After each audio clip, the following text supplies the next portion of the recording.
사랑하는 나그네교회 교우 여러분, 안녕하세요. 오늘은 주일 아침입니다. 주일 오후입니다. 예배 마치고 여러분에게 내일 읽을 영상을 촬영하고 있습니다. 학교 교정에서 교인들은 이제 바람이 살살 불고 제법 시원한 분위기입니다. 이곳에서 예배 후에 교인들이 335 이야기를 좀 나누시다가 이제는 흩어져서 돌아가시고 계십니다. 이사야 47장이 오늘 살펴볼 말씀인데요. 47장은 바벨론에 대한 멸망이 세 번에 걸쳐서 반복적으로 이렇게 선언되고 있으면서 이런 멸망을 피할 길이 없는 바벨론의 그 무력함, 무능함, 그것을 이제 조롱하는 내용이 47장의 내용입니다. 1절에 보게 되면 처녀 딸 바벨론이여 내려와서 티끌에 앉으라. 딸 갈대하여 보좌가 없어졌으니 땅에 앉으라.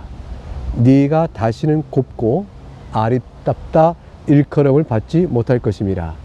이제 바벨론을 이제 처녀 딸 여인의 이제 빗대서 그의 수치와 그의 멸망할 것을 말씀하십니다. 곱고 아리답다 일컬음을 받지 못할 것이라. 그 영광, 바벨론이 누렸던 영광이 다 무너질 것임을 말씀하는 거죠. 이 구체적으로 2절에 보니까 맷돌을 가지고 가루를 갈고, 이 말은 뭐예요? 노예 가는 거잖아요. 맷돌 갈고 가루를 간다, 노예 가는 일인데, 노울을 벗으며 치마를 걷어 다리를 드러내고 몸의 부분을 다 드러냅니다. 이것은 그 당시의 문화로 보면 굉장히 수치스러운 일이죠. 강을 건너라 했어요. 강을 건너는 말이 왜 갑자기 나왔을까? 이것은 자기 몸의 수치를 드러내면서 강을 건너 다른 나라, 다른 지역으로 팔려간다는 걸 의미하는 거예요. 그러니까 노예들이 이제 맷돌 갈고 가루 가는 일을 하는 노예들이, 또는 자기 몸의 수치를 드러내고 이렇게 끌려가면서 이렇게 여자 노예들이 이제 강을 건너 다른 지역으로 이제 팔려가는 묘사를 하고 있는 것이죠. 3절에 조금 더 적극적인, 구체적으로 네 속살이 드러나고 네 부끄러운 것이 보일 것이라. 속살이 드러나고 부끄러운 것이 보일 것이라. 내가 보복하되 사람을 아끼지 아니하리라. 속살이 드러나고 부끄러운 것이 드러날 정도로 벌거벗기운 채 강 건너 팔려나가는 그러한 모습을 통해서 바벨론의 영광이 어딨냐고 묻고 계신 것이죠. 내가 보복하되 사람을 아끼지 아니라 하는 것은 하나님께서 사람의 정리에 이끌려 불쌍하구나, 잘못했지만 불쌍하구나 이렇게 멈추지 아니하시고 철저히 공의대로 심판하실 것임을 말씀하고 계십니다. 4절 우리의 구원자는 그의 이름이 만군의 여호와 이스라엘의 거룩한 이신이라. 바벨론에 선언하는 것이죠. 그 심판을 내리시면서 이스라엘의 구원자이신 여호와 하나님의 이름을 높입니다. 5절 딸 갈대하여 그러니 잠잠히 앉으라. 잠잠하라. 흑암으로 돌아가라. 네가 다시는 여러 왕국의 여주인이라 일컬음을 받지 못하리라. 바벨론은 스스로 자신들이 다스리고 있는 한 100개 정도의 크고 작은 왕국들이 있었어요. 그 왕국들 앞에서 내가 바로 이 모든 여러 왕국의 여왕이다, 여주인이다 이렇게 여성화시켜서 자신의 으뜸을 자랑했는데 그것을 더 이상 받지 못할 것이라고 말씀합니다. 흑암으로 돌아간다는 것은 멸망 가운데 처한다는 것을 뜻하는 것이죠. 6절과 9절에 바벨론은 도대체 어떤 죄를 지었기에 이렇게 멸망을 당하며 그것도 갑자기 멸망을 당하게 되는지 그 죄에 대한 항목이 6절부터 9절에 나열됩니다.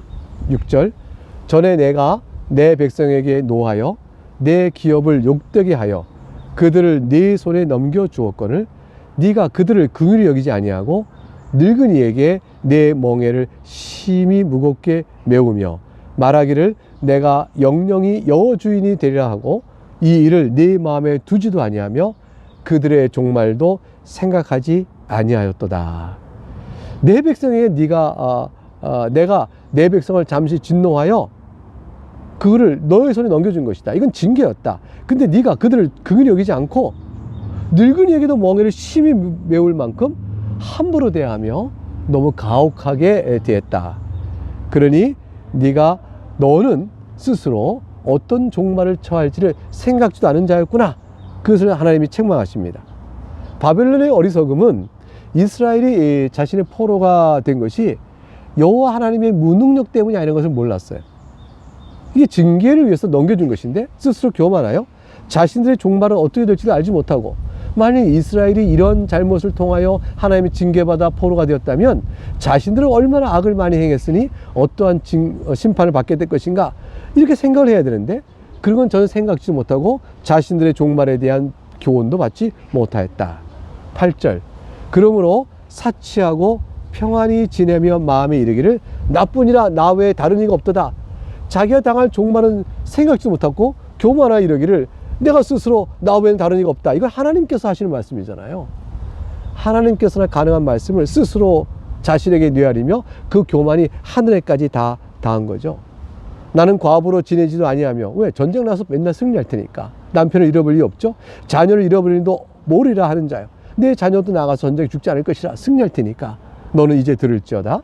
9절, 한날에 갑자기 자녀를 잃으며 과부가 되는 이 두 가지 일이 네게 임할 것이라.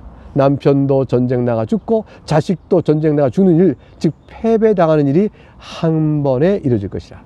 네가 무수한 주술과 많은 주문을 빌려봐라. 우상들에게 이 일이 그럼에도 불구하고 온전히 내게 임할 것이니라. 너의 우상 섬기는 주술과 주문이 너희를 지켜줄 것 같으냐.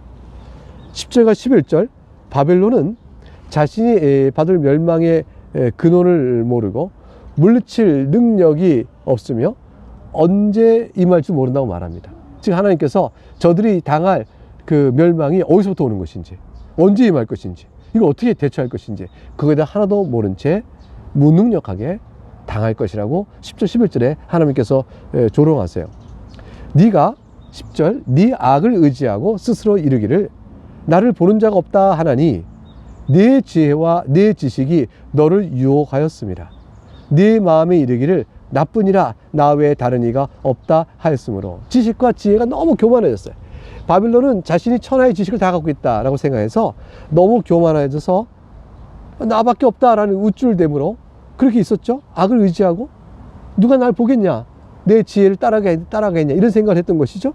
11절에 그러나 하나님 말씀하십니다. 재앙이 네게 임하리라. 그러나 네가 그 근원을 알지 못할 것이며 손해가 네게 이르리라. 그러나 이를 물리칠 능력이 없을 것이며 파멸이 호련히 네게 임하리라. 그러나 네가 알지 못할 것이니라. 그 재앙이 네게 임할 것이나 그것이 어디로부터 오는지 알지 못하고, 손해가 즉 재난이 네게 임할 것이나 능력도 물리칠 능력이 없고, 파멸이 네게 호련히 갑자기 임할 것이지만 호련히 임할 줄 모르고 있다가 갑자기 당하게 될 것이라.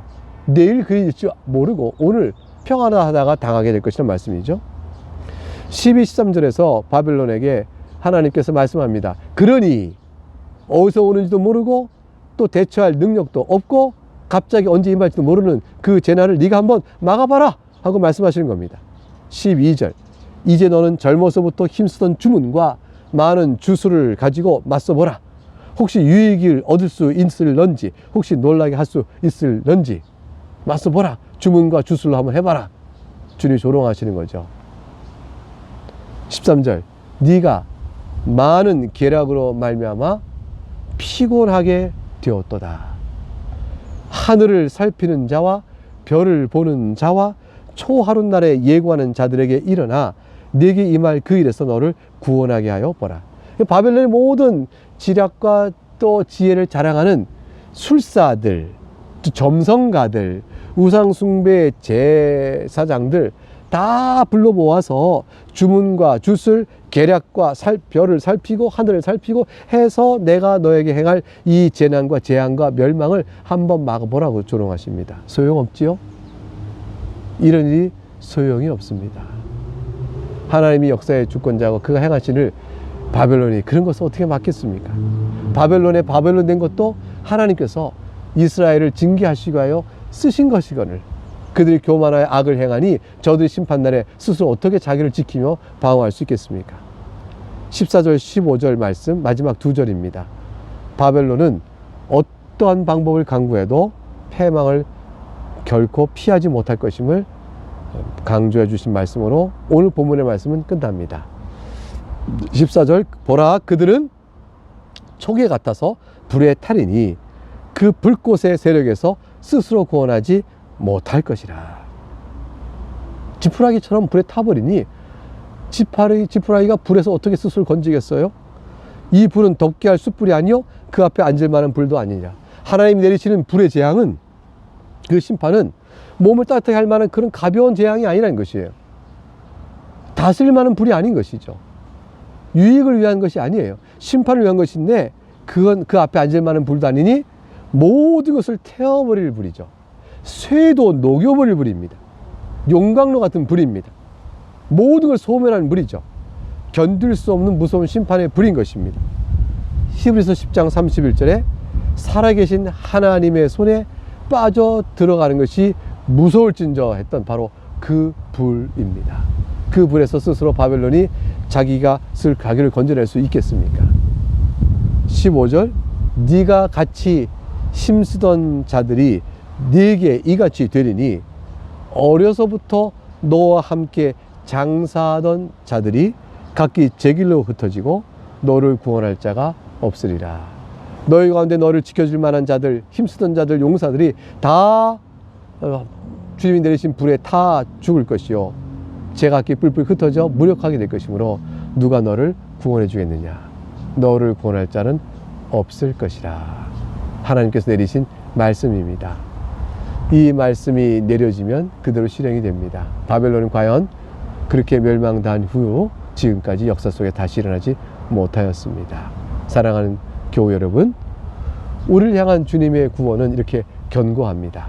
우리를 회방하는, 교회를 회방하는 악한 세력들은 바벨론이 멸망하든 멸망해질 것입니다. 역사의 주권자이신 하나님을 바라보시면서 오늘도 신앙 안에서 주님을 의지하며 살아갈 수 있는 여러분 될 수 있기를 주의 이름으로 축복합니다. 감사합니다.